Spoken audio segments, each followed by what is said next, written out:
आज संसद के शीतकालीन सत्र का 11वां दिन रहा। इंडिया ब्लॉक ने राज्यसभा के सभापति जगदीप धनखड़ के खिलाफ अविश्वास प्रस्ताव पेश करने की तैयारी कर ली। जयराम रमेश की अगुवाई में कांग्रेस और अन्य विपक्षी दलों के सांसदों ने संविधान के अनुच्छेद 67B के तहत इससे संबंधित प्रस्ताव राज्यसभा में सेक्रेटरी जनरल को सौंपा। इसे लेकर के अब जयराम रमेश का बयान आया। सारे इंडिया पार्टी सभी ने हस्ताक्षर किया है इस अविश्वास प्रस्ताव पर। कोई भी पार्टी छोटी नहीं है, कोई भी पार्टी, सारे पार्टियां एक आवाज से कह रही हैं कि आप पक्षपात कर रहे हैं। आपका कर्तव्य बनता है कि बिना पक्षपात से आप सदन चलाएं।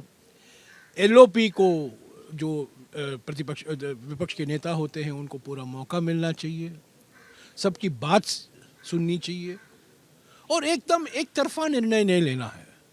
तो हम उम्मीद करते हैं कि हमने अभी सेक्रेटरी जनरल साहब को पेश किया है। अभी हम उम्मीद करते हैं उस पर जो कार्रवाई होनी है वो होगी।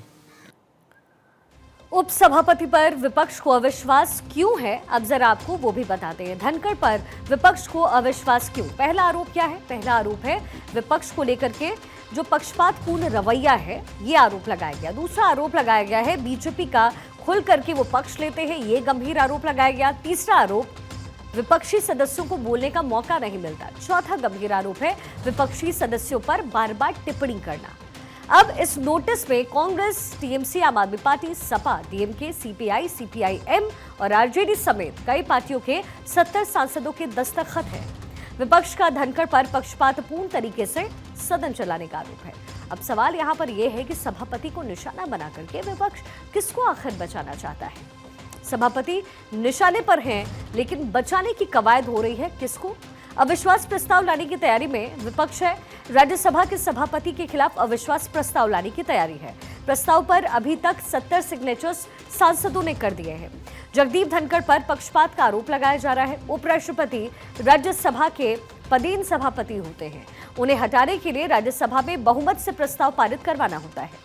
प्रस्ताव लाने से 14 दिन पहले नोटिस देना होगा। अब आपको ग्राफिक के जरिए समझाते हैं कि राज्यसभा के उपसभापति को हटाने के नियम कौन कौन से होते हैं, किस तरीके से हटाया जाता है। 50 सांसदों के हस्ताक्षर उस पर जरूरी होते हैं। 14 दिन का नोटिस देना अनिवार्य होता है। पहले राज्यसभा में बहुमत से प्रस्ताव पारित हो और उसके बाद फिर लोकसभा में भी प्रस्ताव पर मुहर लगे, ये भी अनिवार्य है। वहीं अविश्वास प्रस्ताव के मामले में विपक्ष को झटका लगा है, क्योंकि धनखड़ के खिलाफ मौजूदा शीतकालीन सत्र में अविश्वास प्रस्ताव नहीं आ सकता है। ऐसा क्यों? अविश्वास प्रस्ताव के लिए दरअसल 14 दिन का नोटिस जरूरी होता है और इस बार शीतकालीन सत्र में सिर्फ 10 दिन बाकी रह गए हैं। कहा यह भी जा रहा है कि मौजूदा सत्र में अविश्वास प्रस्ताव सिर्फ राजनीतिक स्टंट के रूप में दिखाया जा रहा है। अब आपको इससे जुड़ी हुई कुछ नंबर गेम के बारे में बताते हैं। अविश्वास प्रस्ताव के लिए लोकसभा में भी प्रस्ताव पारित करवाना जरूरी होगा, क्योंकि राज्यसभा का सभापति उपराष्ट्रपति की पदेन भूमिका होती है।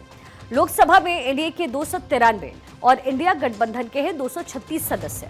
बहुमत 272 पर है। विपक्ष अन्य 14 सदस्यों को साधे तो भी प्रस्ताव पारित होना वहां मुश्किल होगा। अब आपको राज्यसभा का नंबर गेम भी जरा बता देते हैं कि क्या है वहां का नंबर गेम। कुल सदस्यों की संख्या 245, एनडीए 108, विपक्ष 82। उपराष्ट्रपति को लेकर के कई पार्टियां अभी अपना रुख साफ नहीं कर पाई। इनमें कौन कौन सी पार्टियां शामिल हैं, जरा वो भी आप समझिए। इनका रुख जिनका अभी साफ नहीं है वो है वाईएसआरसीपी। राज्यसभा का ये नंबर गेम है और इनका रुख अभी इन्हें लेकर के बिल्कुल भी फिक्स नहीं है। एआईएडीएमके, इनकी तरफ से सिग्नेचर्स नहीं है। ऐसे में ये तय करना बड़ा मुश्किल है कि ये फिर अविश्वास प्रस्ताव आए तो फिर आए कैसे। और वैसे भी इस बार शीतकालीन सत्र में ये आ नहीं पाएगा, क्योंकि 14 दिन के नोटिस की इसमें जरूरत होती है। बीजेडी भी उसमें शामिल है।